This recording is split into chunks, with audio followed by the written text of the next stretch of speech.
çka është ka ndodhur vëllezër e motra me Evropën, pro Bashkimi Evropian po paralajmëron pro luftë dhe po paralajmëron që të kemi rezerva pro nëpër shtëpitë tona për minimum 72 orë pro gjërat elementare për të mbijetuar. A mendoni që është tu paralajmëru luftë apo çfarë mendoni?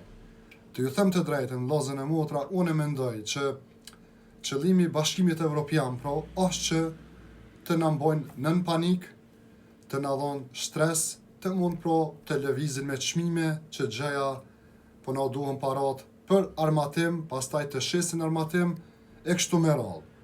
Por nuk mendoj që ka interes asnjëri prej shteteve moderne të Evropës që të hyjë në një luftë, pra pa krye me një fjalë, mund t'i them shlirë se nuk fillohet një luftë veç hajt, pa pas një shtet interesa. E tash për tash luftë na veç kemi në Ukrainë dhe kjo mendoj më shumë paralajmëron për një luftë financiare, e cila pro siç shpeshini po ngriten çmimet vazhdimisht, edhe po na mojnë nën drog, nën presion, pro thjesht të na dhon panik që të rrim çdo herë si tu frigu.